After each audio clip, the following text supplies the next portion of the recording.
어머니, 솔직히 말씀드릴게요. 저는 함께 사는 게 너무 숨이 막혀요. 숨을 막힌다고?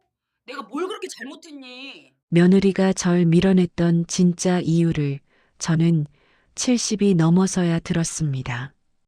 문이 닫히는 소리는 생각보다 조용했습니다. 쾅 하는 큰 울림도 아니었고 싸늘하게 닫히는 순간의 금속성 냉기만이 공기 속에 묻혀 있었습니다. 하지만 그 조용한 소리가 내 가슴에서는 천둥처럼 울려 퍼졌습니다. 어머니, 이해해 주세요. 그 말이 며느리 혜린의 마지막 문장이었습니다. 나는 복도에서 한참을 멈춰 서 있었습니다. 문 앞에 놓인 신발장이 너무 깨끗해 보여서 그 속의 질서와 단정함이 마치 나를 밀어내기 위한 준비처럼 느껴졌습니다. 손에 들린 캐리어는 가볍지도 무겁지도 않았습니다. 그저 내 인생이 조금 전과 완전히 달라졌다는 사실만이 무게를 가지고 있었습니다. 엘리베이터 버튼을 누르는데 손끝이 떨렸습니다. 누군가 복도 끝에서 걸어오는 소리가 들릴까봐 그 사람이 나를 부르며 어머니, 다시 들어오세요라고 말해줄까봐 잠시 의미 없는 기대를 했던 것도 사실입니다. 그러나 아무도 오지 않았습니다. 엘리베이터 문이 열리자 차가운 공기가 훅 밀려들었습니다. 거울 속에는 당황으로 눈이 커진 내 모습이 비쳤습니다. 그 모습조차 낯설었습니다. 평생 억척스럽게 살아왔다고 스스로 자부했는데 이 작은 변화 하나에도 무너질 것처럼 흔들리고 있다는 게 부끄러웠습니다. 1층 로비에 내려섰을 때 경비 아저씨가 나를 보고 말했습니다. 어머니, 어디 나가세요? 그 질문이 너무 평범해서 오히려 가슴이 비었습니다.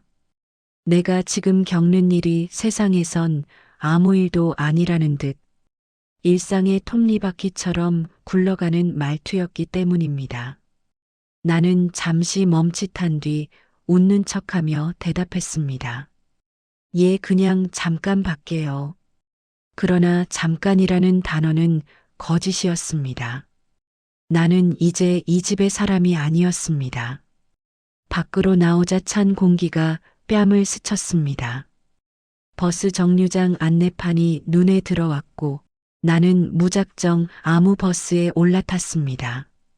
어디로 가는지 모르면서도 집이 아닌 곳이면 어디든 괜찮다는 마음뿐이었습니다.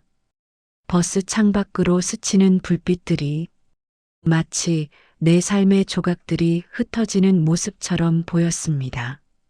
뭐가 잘못되었는지, 언제 어디서부터 틀어진 건지 아무리 떠올려 보아도 한순간을 정확히 짚어낼 수 없었습니다. 하지만 마음 깊은 곳에서는 알고 있었습니다. 이별은 항상 작은 금에서 시작된다는 것을, 그리고 그 금은 어느 날 갑자기 벽 전체를 무너뜨린다는 것을. 버스가 멈추고 나는 낯선 원룸촌 앞에서 내렸습니다. 이곳에서 새로운 삶이 시작될지, 혹은 이곳이 단지 잠시 머무는 피난처일지, 그때는 아무것도 알 수 없었습니다. 그러나 한 가지는 분명했습니다. 내 삶은 이제 이전과 결코 같을 수 없다는 것.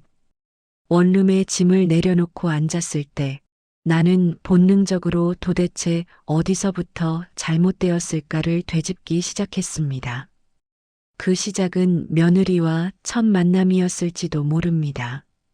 상견례 날 그 아이는 말투 하나, 눈빛 하나까지 정중했습니다.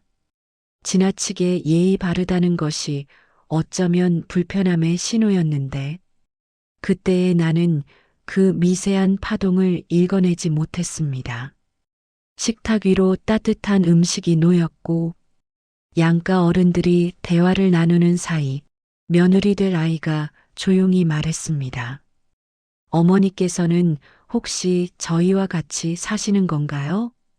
아무 악의 없는 질문이었지만 그 말 속에는 함께 사는 건 부담스럽다는 속뜻이 숨어 있었습니다.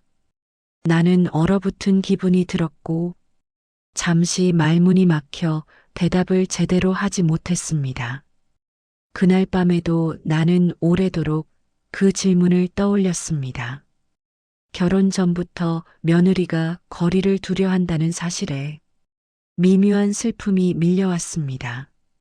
하지만 나는 스스로를 다독였습니다. 요즘 젊은 사람들은 다 저렇지. 내가 너무 예민한 걸 거야. 하지만 그건 스스로를 속인 핑계였습니다. 그때부터 이미 우리는 서로에게 맞춰가기보다는 조금씩 어긋나기 시작했습니다. 이삿짐을 옮기던 날도 그랬습니다. 나는 부엌 정리를 도와주고 싶어 접시를 닦아 정리했지만 며느리는 부드러운 표정 속에서 어딘가 굳은 음성으로 말했습니다. 어머니, 저희 그릇은 제가 따로 정리할게요.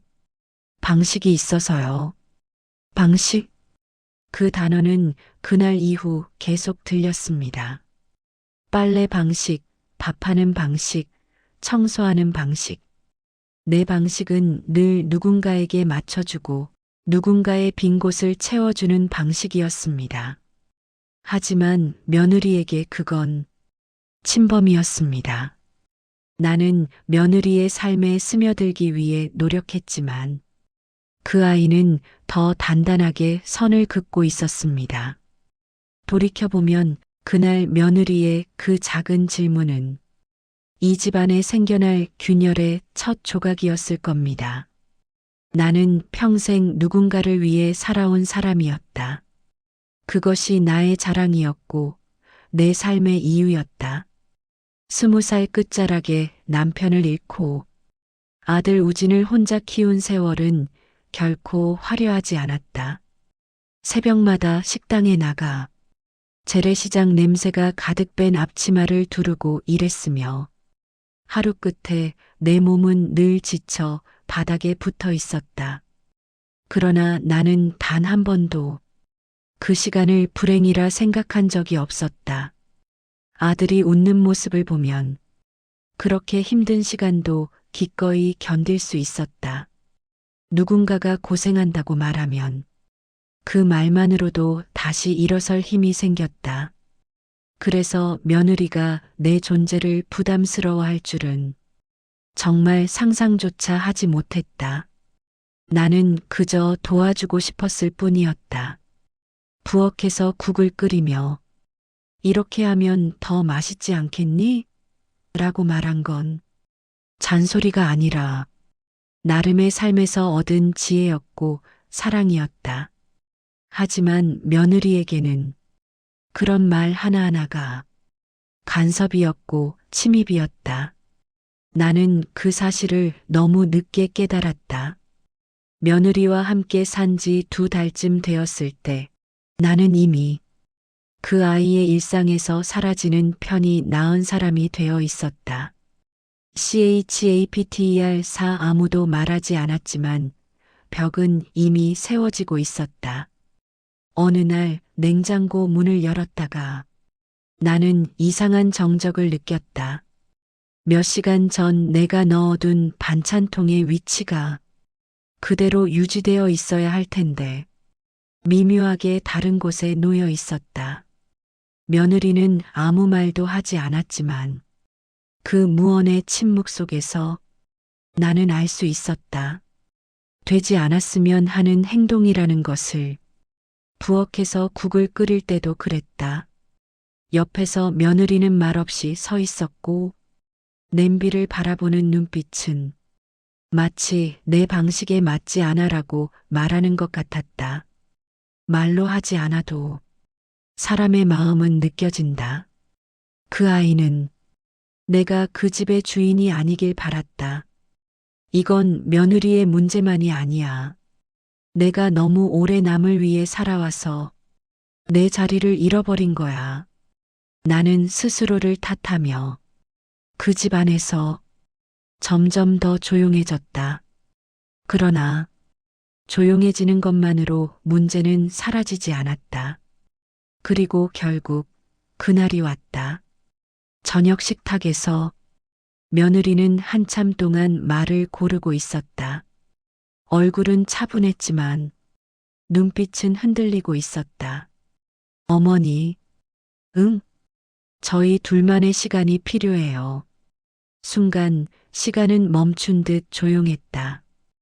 그 말은 예의를 가장한 내보내는 말이었다. 나는 그 자리에서 웃으려 했지만 입꼬리가 전혀 올라가지 않았다. 그래 알겠다. 그 말밖에 할 수 없었다. 아들은 당황해. 혜린아, 갑자기 왜 그래? 라고 말했지만 이미 결정은 내려져 있었다. 나는 조용히 방으로 들어가 캐리어 하나에 옷가지를 넣었다. 내가 살아온 세월이 고작 그 작은 가방 하나에 담길 수 있다니. 그 사실이 가장 서러웠다. 현관문을 나서는 순간 나를 붙잡아줄 사람은 아무도 없었다. 나는 그렇게 그 집의 사람이 아니게 되었다. 원룸 문이 닫히는 소리가 아직도 귀에서 맴돌았습니다. 아까까지 살던 아들 집의 초인종 소리와는 전혀 다른 싸늘하고 가벼운 음이었죠. 방 한가운데 서서 이리저리 둘러보니 있는 것이라고는 얇은 매트리스 하나, 접이식 책상, 허리까지 오는 싸구려 옷장, 그리고 구석에 노인 중고 냉장고가 전부였습니다. 벽지는 군데군데 떠 있고 창틀 사이로는 바람이 솔솔 들어왔습니다. 그래도 지붕 있는데 어디야? 입 밖으로 흘러나온 말이었습니다. 스스로에게 들려주는 위로였지만 그 말 속엔 쓸쓸함이 고스란히 묻어 있었습니다. 캐리어를 열어 옷을 하나씩 꺼내 옷장에 걸었습니다. 세탁을 수십 번은 넘게 해서 보풀이 일어난 티셔츠들, 목이 늘어진 내복, 군데군데 해진 바지가 옷장 안에 하나둘 자리 잡았습니다. 평생을 바쳐 살아온 인생이 고작 이 정도로 정리가 되는구나 싶어 허탈한 웃음이 나왔습니다. 싱크대 위에 있는 전기포트를 발견하고 물을 한 주전자 끓였습니다. 설거지 그릇도 없고 컵도 하나뿐이었습니다.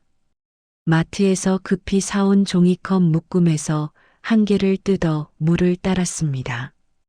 김이 모락모락 올라오는 뜨거운 물을 입에 대자 그제서야 심장이 조금 진정되는 느낌이 들었습니다. 전화기를 꺼내 시간을 보니 밤 9시가 조금 넘은 시각이었습니다. 이 시간이면 평소 같았으면 며느리는 소파에 앉아 노트북을 켜고 일을 정리하고 아들은 TV에서 야구 재방송을 보며 캔맥주를 하나 까들고 있었겠죠. 그 옆 부엌에서는 내가 국을 식탁에 올려놓고 반찬통을 꺼내며 야, 밥 먹는다라고 소리쳤을 겁니다. 그 익숙한 장면이 한순간에 낯선 과거가 되었습니다. 이제 그 집의 저녁은 나 없이도 굴러갈 것입니다. 된장국 대신 샐러드 한 접시로 대충 때우더라도 그들만의 방식대로 돌아갈 겁니다. 침대 매트리스 위에 조심히 앉아보니 삐걱거리는 소리가 났습니다. 이제 여기서 자야 되는구나. 그 단순한 사실이 갑자기 너무 낯설어 가슴이 꽉 막히는 것 같았습니다. 아들 생각이 나서 휴대폰을 들었다가 이내 내려놓았습니다. 무슨 말을 할 수 있을까요? 엄마 잘 도착했다는 말 뒤에는 분명 침묵이 찾아올 것이고 그 침묵 속에서 서로가 느끼는 미안함과 답답함은 어떻게 할 수가 없을 테니까요. 대신 문자 한 줄만 보냈습니다. 잘 지내라.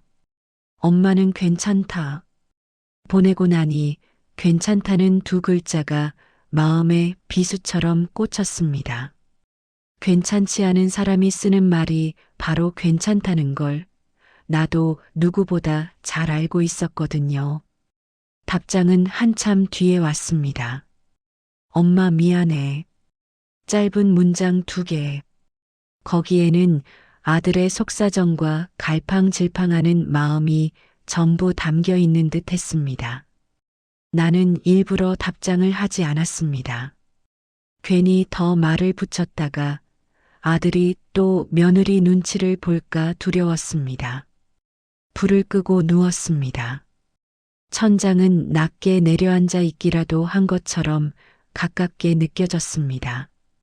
옆구리로 몸을 돌렸다가 다시 반대편으로 돌려봐도 머리맡에서 들려오는 건 냉장고 돌아가는 소리뿐이었습니다.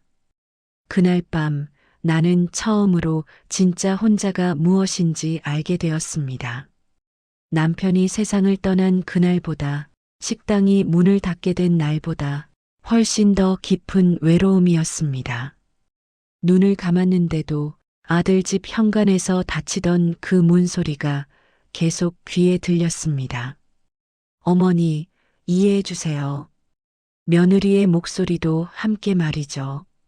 나는 이불을 코끝까지 끌어올리며 중얼거렸습니다. 그래, 내가 이해하지 않으면 누구라도 이해해 주겠니? 그래도 이건 좀 너무했지. 그렇게 뒤척이다가 겨우 새벽녘에 잠이 들었습니다. 그리고 다음 날 아침이 되기 전까지 나는 꿈속에서도 계속 현관문 앞에 서 있었습니다.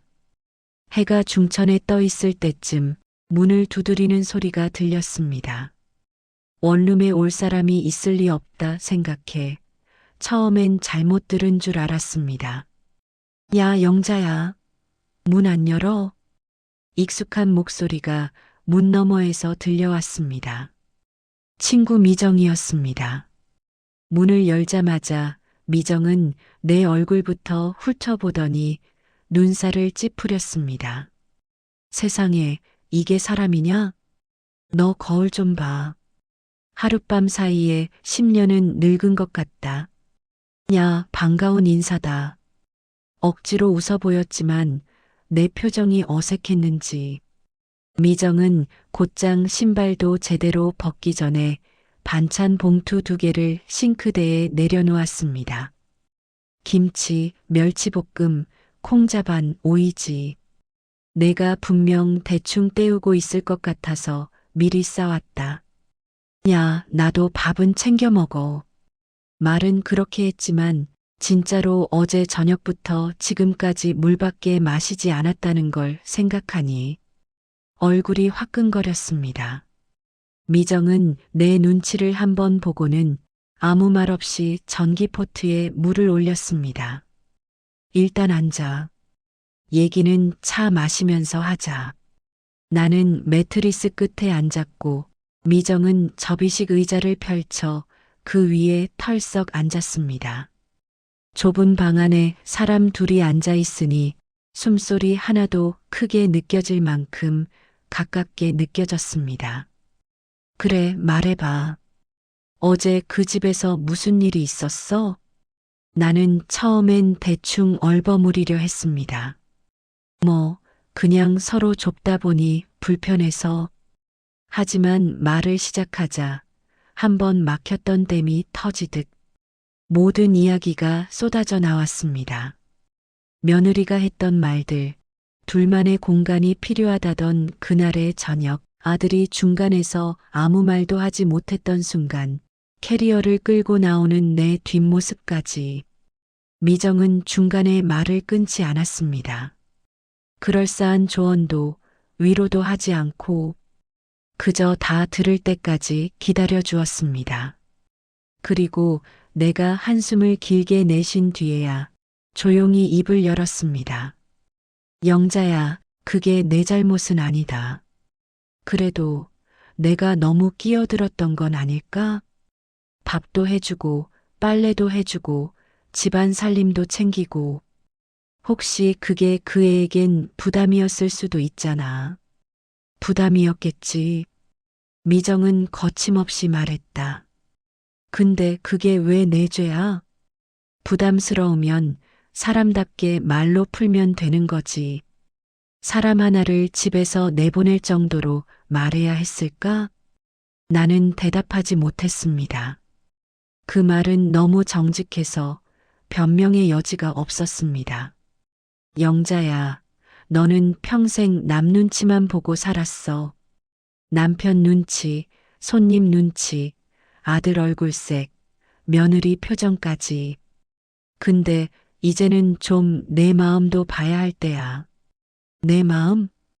그 말이 낯설었습니다. 그래. 너 이번에 집 나온 거 도망 아니야.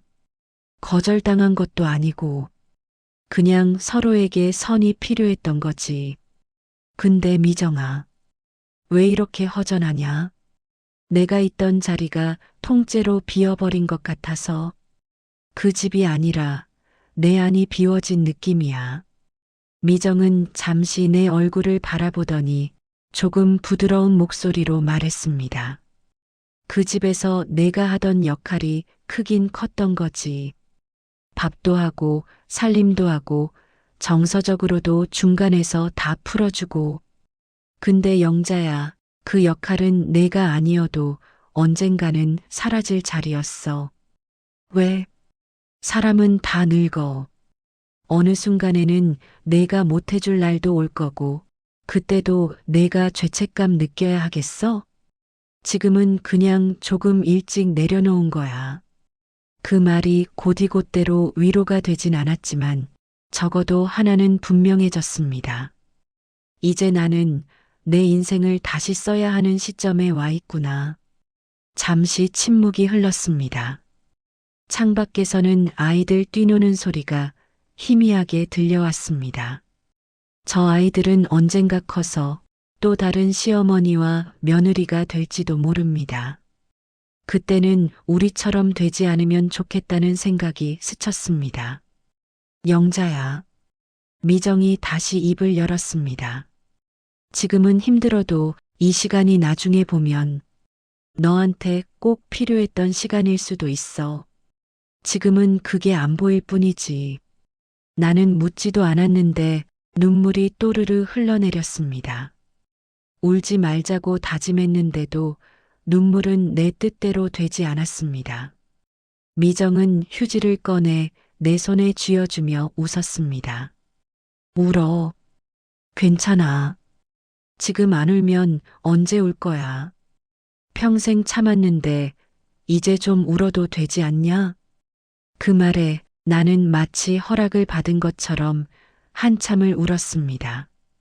그리고 마음 한구석이 조금 비워지는 것을 느꼈습니다. 며칠 동안 나는 일부러 아들 집 근처에 가지 않았습니다. 버스 노선도 일부러 다르게 탔고 시장에 장을 보러 갈 때도 그 아파트와 반대 방향으로 돌아갔습니다. 혹시라도 마주치면 내가 먼저 민망해질 것 같아서 원룸에서의 생활도 조금씩 자리를 잡아갔습니다. 중고시장 어플에서 작은 밥솥을 하나 구입해 쌀을 씻어 첫 밥을 해서 먹었을 때 괜히 눈물이 핑 돌았습니다. 그래, 나도 나 혼자 밥해서 먹을 수 있는 사람이야. 그렇게 중얼거리며 억지로 웃어 보이기도 했습니다. 그러던 어느 날 저녁 휴대폰이 울렸습니다. 발신자는 아들 우진이었습니다. 우진아. 엄마 뭐해? 목소리가 왠지 평소보다 축 처져 있었습니다. 그냥 밥 먹으려고. 왜? 엄마. 혜린이 말인데. 아, 결국 그 이야기가 나오는구나. 나는 속으로 한숨을 삼켰습니다. 왜? 또 뭐라 하디? 아니, 그게 아니라 요즘 혜린이가 좀 이상해. 이상하다는 말에 나는 등골이 서늘해지는 느낌을 받았습니다. 어떻게 이상한데? 출근 시간에 맞춰 나가긴 하는데 얼굴이 늘 창백하고 예전엔 집에 오면 이것저것 정리도 하고 샤워도 하고 내일 먹을 샐러드도 준비하고 그랬거든. 그래, 그랬지. 근데 요즘은 현관문 열자마자 그냥 소파로 가서 털썩 주저앉아. 가방도 제대로 못 내려놓고 내가 오늘은 어땠어? 물으면 표정만 굳어지는 거야. 나는 가만히 숨을 멈추고 들었습니다. 아들의 말은 계속 이어졌습니다. 회사에서도 실수를 자꾸 하나 봐. 보고서 잘못 올려서 팀장님한테 크게 혼난 날도 있었대. 예전 같으면 나한테 털어놓기라도 했을 텐데 요즘은 괜찮아. 그냥 내 탓이야. 이러고 말아서 뭔가 불안해. 나는 조심스럽게 물었습니다. 혹시 나 때문이라고 말하디? 엄마, 사실 혜린이가 며칠 전에 그러더라. 왔다. 마음속에서 그런 생각이 들었습니다. 뭐라고? 어머님 나가신 뒤에 집이 너무 조용해졌다고. 처음엔 좋았대. 근데 시간이 지날수록 집이 집 같지 않다고 했어. 어머니가 냉장고 여는 소리, 국 끓는 냄새, 세탁기 돌아가는 소리가 다 없어졌다고. 아들의 목소리는 점점 낮아졌습니다. 자기가 어머니를 내보낸 사람처럼 느껴져서 요즘 죄책감에 잠도 잘 못 잔대. 귓가가 웅웅 울리는 것 같았습니다. 나는 무슨 말을 해야 할지 몰라 입을 떼지 못했습니다. 엄마, 솔직히 나도 처음엔 둘만 사는 게 편할 줄 알았어. 근데 집에 오면 집이 아니라 그냥 하룻밤 묵는 숙소 같아. 날 기다리는 사람이 없는 것 같고 나는 숨을 들이켰다가 천천히 내쉬었습니다. 우진아. 응, 너도 힘들겠다. 그 말밖에 떠오르지 않았습니다.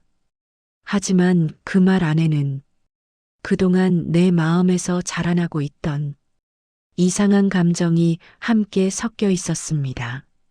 미움과 연민, 서운함과 걱정, 자존심과 모성애가 뒤엉킨 복잡한 감정이었죠. 전화를 끊고 나서도 나는 한참 동안 그 자리에 앉아 있었습니다. 싱크대에 놓인 설거지거리도 밥솥 안에 남은 밥도 그대로 방치된 채로 말이죠.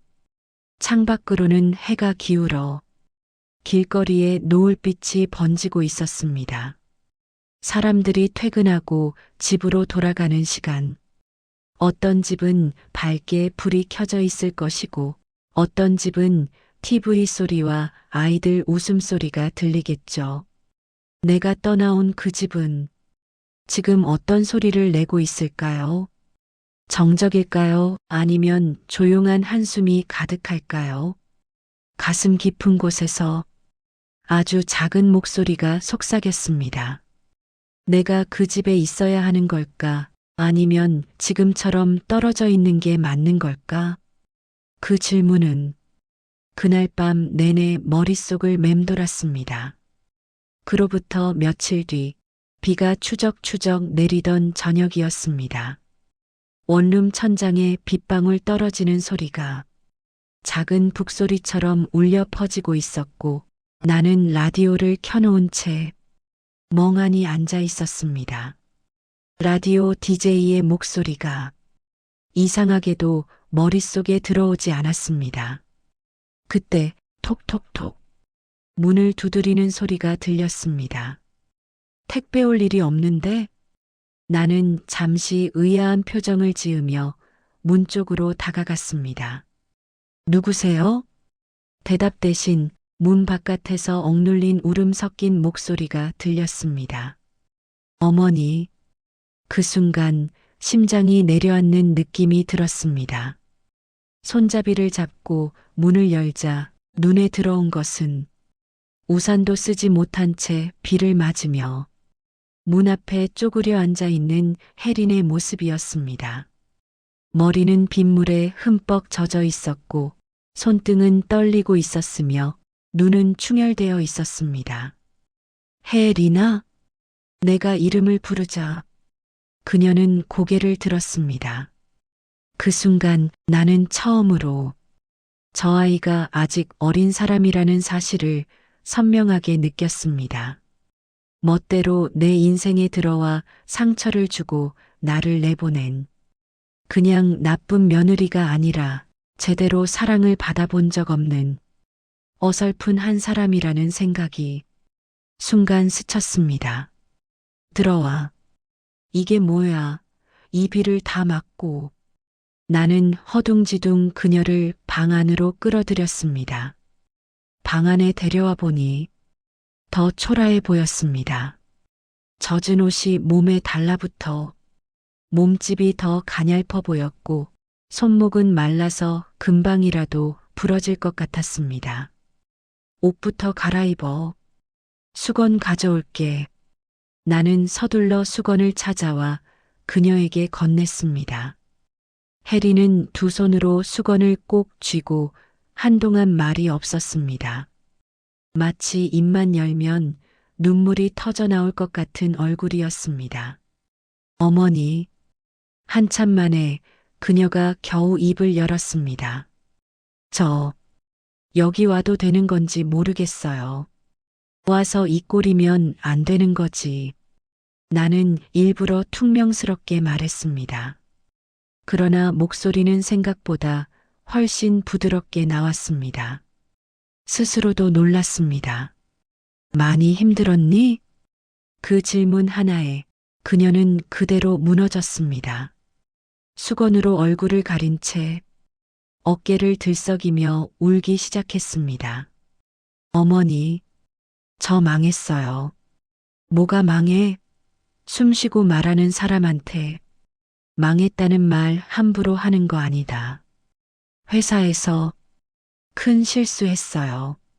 제가 맡은 프로젝트가 있었는데 자료를 잘못 올리는 바람에 고객사에 잘못된 보고가 나갔대요. 그녀의 입술이 떨렸습니다. 팀장님이 넌 도대체 뭐 하나 제대로 하는 게 없냐고. 그래서 저 정말 아무것도 아닌 사람 같았어요. 나는 그 말을 듣고도 쉽게 입을 열 수 없었습니다. 내가 겪어온 세상은 그보다 훨씬 더 가혹한 말들이 오가는 곳이었지만 그렇다고 해서 지금 이 아이의 눈물의 무게가 가벼운 건 아니었으니까요. 그래서 여기까지 온 거야? 네. 집으로 가기도 싫었어요. 집에 가면 어머니가 없는 집이 너무 텅 비어 있어서 그녀는 끝내 그 말을 하고 말았습니다. 어머니가 없는 집, 내가 떠난 뒤의 빈자리를 처음으로 직접 입 밖에 꺼낸 것입니다. 나는 그 말이 너무도 크고 너무도 늦었고 너무도 아프게 느껴졌습니다. 해리는 방 안 공기를 다 마셔버릴 것처럼 거친 숨을 몰아쉬더니 조금씩 목소리를 가다듬었습니다. 어머니, 저 솔직히 말해도 돼요? 그래. 오늘은 솔직한 날인가 보다. 내 마음에 있는 말 다 꺼내봐라. 나는 최대한 담담하게 말했습니다. 하지만 손등은 땀으로 젖어 있었습니다.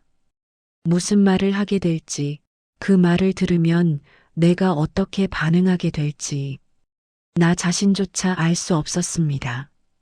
해리는 두 손을 무릎 위에 포개고 고개를 푹 숙인 채 입을 열었습니다. 전 처음부터 어머니랑 같이 사는 게 너무 무서웠어요. 무서웠다고? 네. 부담스럽고 무섭고 제 삶이 무너질 것 같았어요. 그 말은 얼핏 들으면 상처가 될 수 있는 말이었습니다. 하지만 그녀의 목소리는 떨리고 있었고 거기에는 공격이 아닌 후회의 기색이 가득 묻어 있었습니다. 어릴 때 엄마가 많이 아프셨어요. 그래서 병원에서 몇 년을 보냈고 결국 제가 중학생 때 돌아가셨어요. 나는 가슴이 철렁 내려앉는 느낌이 들었습니다. 그녀의 과거를 이렇게 자세히 들어본 것은 처음이었습니다.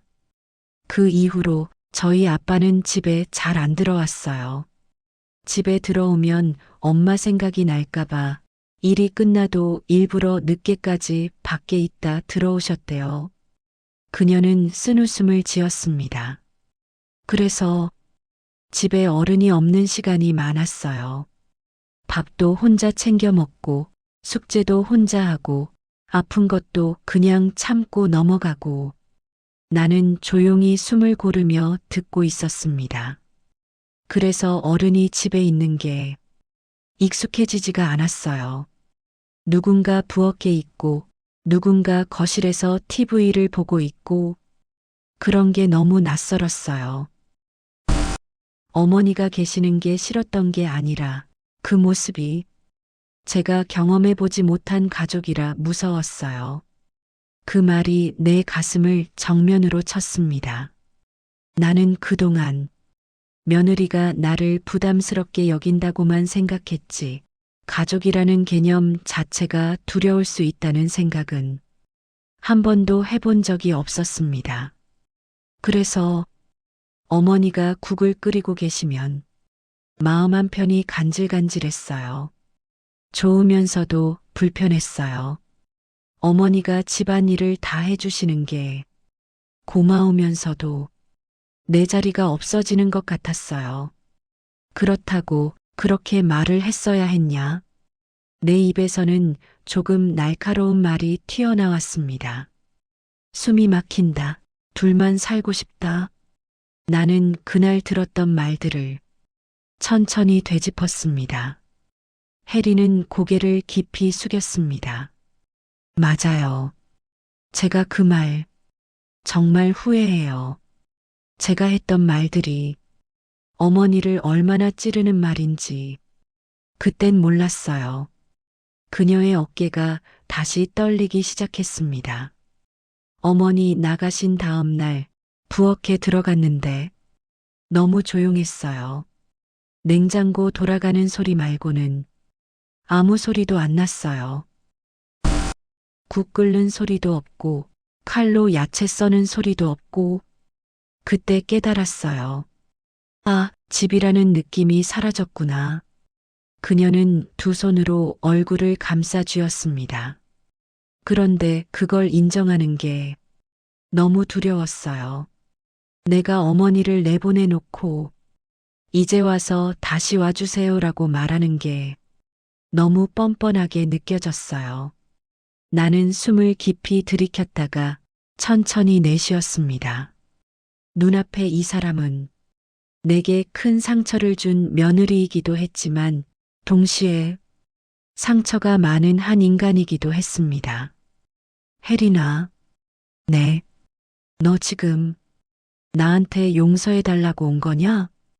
그 질문에 혜리는 한참 동안 대답하지 못했습니다.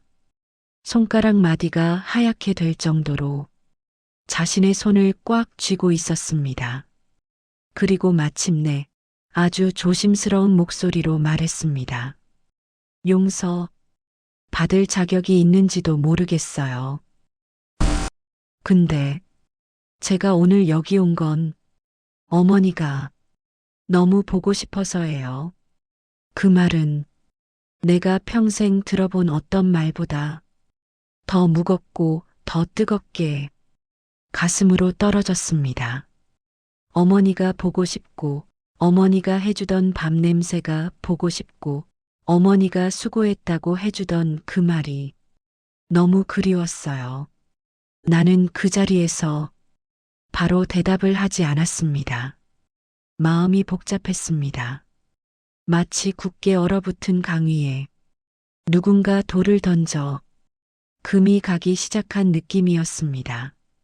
분명 아픈데 그 금이 언젠가 물을 흐르게 만들지도 모른다는 생각이 아주 희미하게 스쳤습니다. 그래서 나는 그녀에게 이렇게 말했습니다. 혜리나, 오늘은 여기서 자고 가라. 그 말은 우리가 완전히 화해했다는 뜻은 아니었습니다.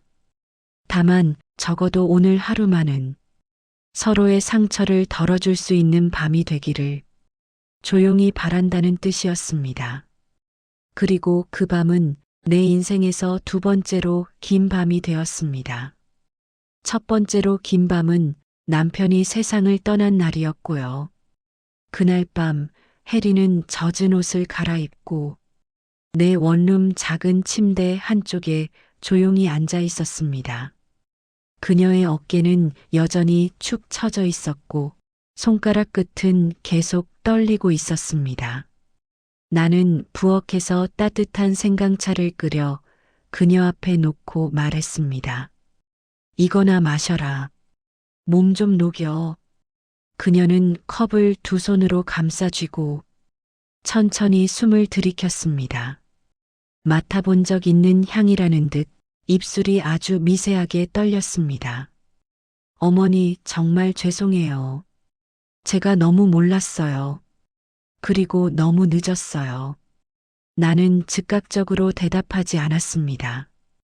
그녀의 사과가 진심인지 시험하려는 마음은 아니었습니다. 단지 내 마음이 그 말을 받아들일 준비가 되어 있지 않았기 때문입니다. 나는 창문을 살짝 열었습니다. 바람 속에 섞인 새벽 냄새는 도시의 먼지 냄새와는 다르게 차분했습니다. 불 꺼진 원룸촌은 나지막한 숨을 쉬는 듯 조용했고 멀리서 개 짖는 소리가 간헐적으로 들려왔습니다. 심장이 고요 속에서 더 크게 뛰는 느낌이었습니다. 용서해야 하나? 다시 그 집으로 돌아가야 하나? 아니면 이 아이가 잠시 기댈 곳이 필요한 것뿐인가? 나는 내 마음의 흐름과 싸우며 스스로에게 수천 번 되물었습니다. 그동안 며느리가 나에게 준 상처는 단순한 말 몇 마디가 아니었습니다. 모르는 집안에 갑자기 들어와 내가 살던 방식, 내가 살아온 시간, 내 존재 자체가 잘못된 것처럼 느껴지게 만든 말들이었습니다. 어머니가 계시면 숨이 막혀요. 저희 둘만 살고 싶어요. 그 말들이 내 마음속에 녹은 쇳덩이처럼 남아 있었습니다. 쉽게 꺼내버릴 수 있는 감정이 아니었습니다. 하지만 눈앞에 앉아 있는 이 아이는 그때와는 완전히 다른 사람이었습니다. 부서진 사람, 도망다니다 지쳐 쓰러질 듯한 사람, 누군가에게 도움을 청할 수 있을 만큼 마음의 벽이 깨진 사람. 나는 혜린의 눈을 보았습니다. 그 눈에는 두려움과 죄책감, 그리고 아주 작은 희망이 동시에 있었습니다. 혜린아.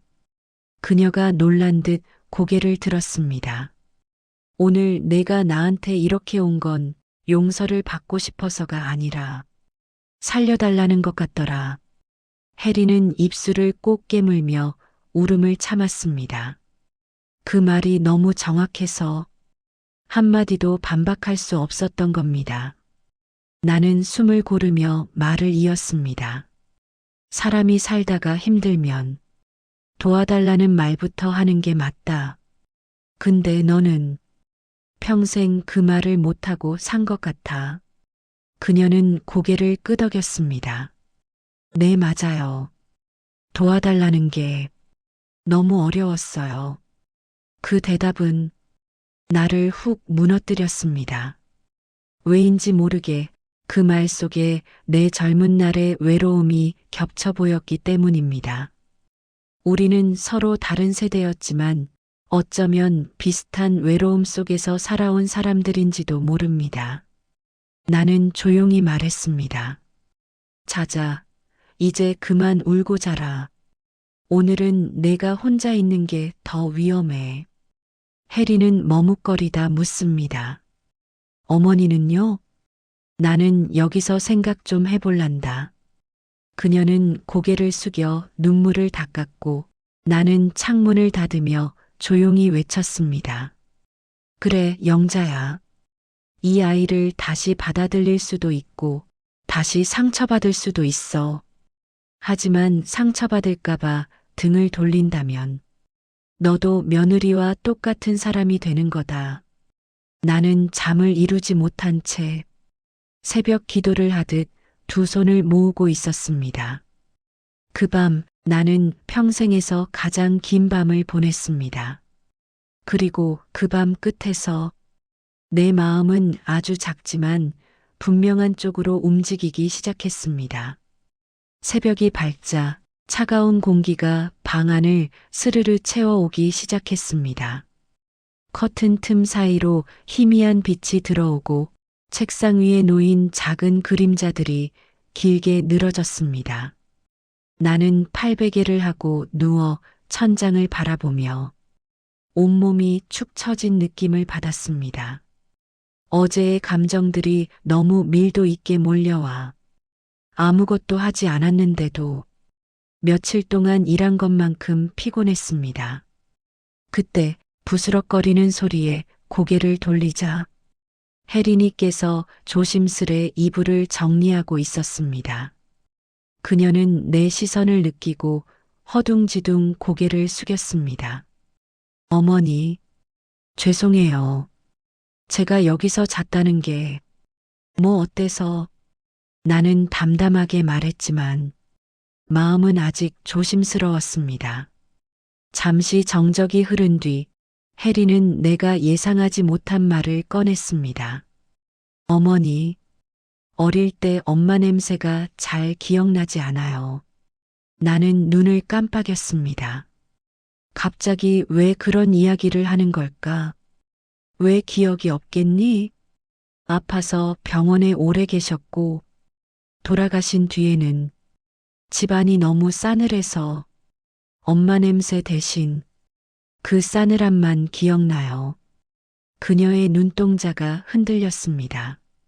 그 안에는 오래된 그리움과 말로 다하지 못하는 서러움이 가득했습니다. 그래서 어머니가 부엌에서 뭐 해주시고 저한테 잔소리라고 한 말 해주시는 것도 마음 한편에선 좋았는데 그걸 인정하면 제가 너무 약해지는 것 같아서 자꾸 밀어냈어요. 그랬구나. 네. 어머니가 국 끓이면서 흥얼거리시던 소리가 이상하게 너무 따뜻했어요. 근데 그 따뜻함이 제가 어릴 때 잃어버린 거라 받아들이는 게 어려웠어요. 혜리는 손가락 끝을 비비며 말했습니다. 그게 제가 어머니를 밀어낸 이유였어요. 어머니가 부담스러워서가 아니라 제가 가족이라는 걸 무서워해서요. 나는 한참 동안 말이 나오지 않았습니다. 그 말은 며느리에게서 처음 듣는 진짜 이유였습니다. 모든 감정이 뒤섞이며 가슴이 두근거리고 또 서늘해지고 또 뭉클한 감정이 들었습니다. 혜린아, 네.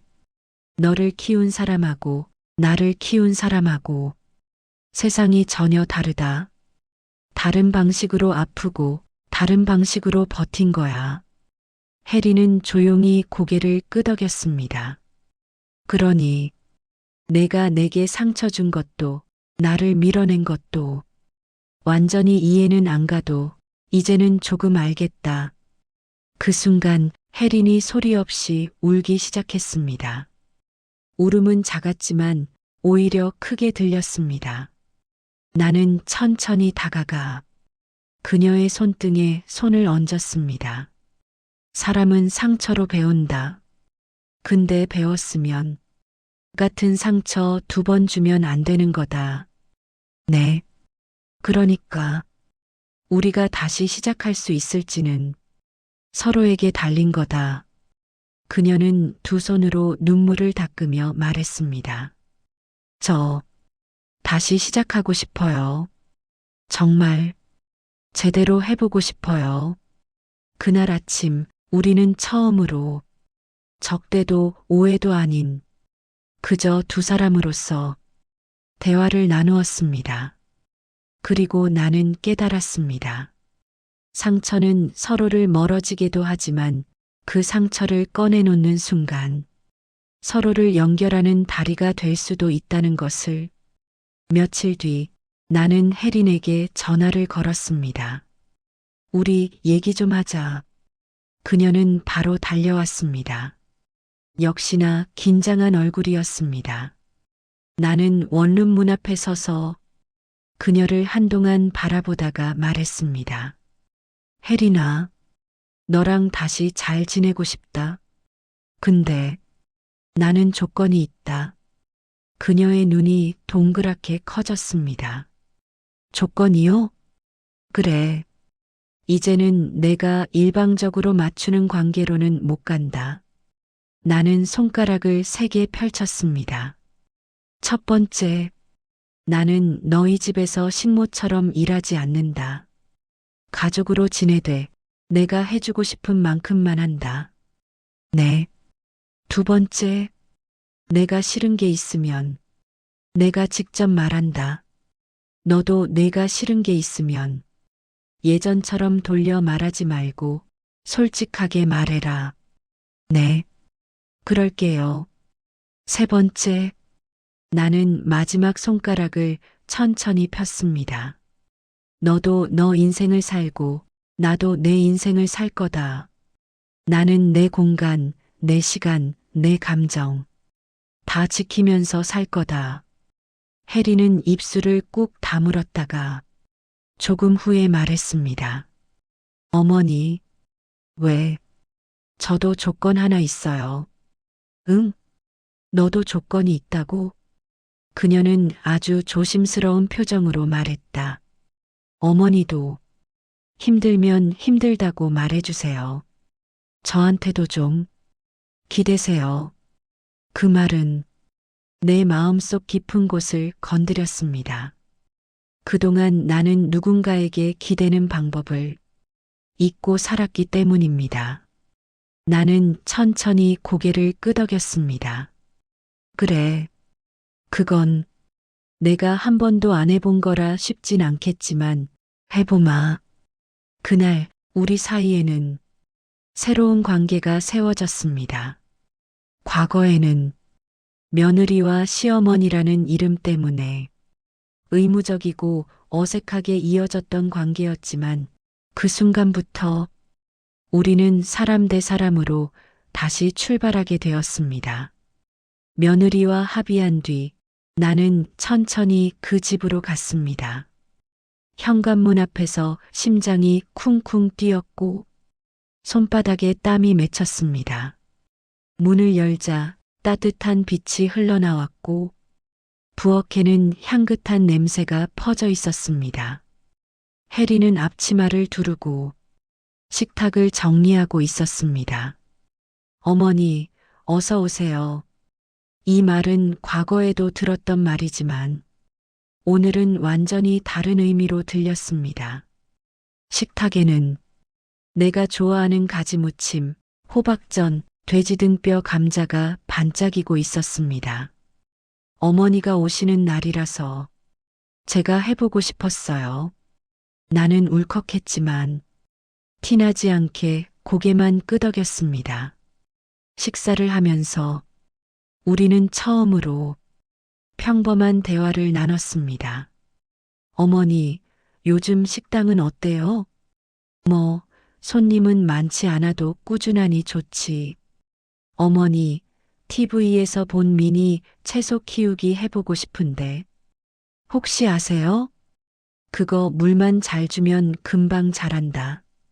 아무 의미 없는 대화 같지만 사실은 가장 소중한 대화였습니다. 그동안 우리 사이에는 상처, 오해, 눈치뿐이었는데 이제 그런 것들이 빠진 자리에는 서로를 알고 싶은 마음이 들어왔습니다. 식사가 끝난 뒤 나는 설거지를 하려 했지만 혜린이 손으로 가로막았습니다. 어머니, 오늘은 제가 할게요. 어머니는 그냥 계세요. 나는 이상하게도 그 말이 고맙고 또 서운했습니다.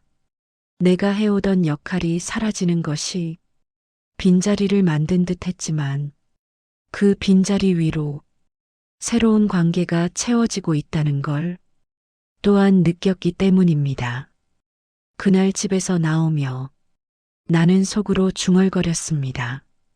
아, 이제야 진짜 가족이 되어가는구나. 며칠 뒤 아들이 말했습니다. 엄마, 벚꽃 피었어. 같이 보고 싶어서 우리는 셋이 함께 공원으로 갔습니다. 벚꽃이 흩날리며 하늘을 연분홍빛으로 덮고 있었습니다. 꽃잎이 바람 타고 떨어지는 길 위에서 혜린이 조용히 말했다. 어머니, 왜, 어머니가 필요해요. 정말 필요해요. 나는 그녀의 말을 들으며 미소를 지었습니다. 그건 처음부터 듣고 싶었던 말이었습니다. 하지만 과거의 나는 그 말을 억지로 받아내려 했고 지금의 나는 그 말이 자연스럽게 올 때까지 기다릴 수 있는 사람이 되어 있었습니다. 나는 그녀의 손을 가만히 잡았습니다. 그래, 나도 너랑 우진이랑 같이 있고 싶다. 벚꽃잎이 우리 어깨 위에 내려앉았습니다. 그 순간 나는 모든 지난 날의 상처가 살짝 무게를 잃고 가볍게 날아가는 듯한 기분을 느꼈습니다. 우리 셋은 벚꽃길을 천천히 걸었습니다. 말은 많이 하지 않았지만 그 침묵조차 편안했습니다. 나는 속으로 조용히 말했습니다. 가족이란 피가 아니라 마음으로 이어지는 사람들이구나. 그리고 그날 나는 처음으로 그 아이를 진짜 내 딸로 받아들였습니다.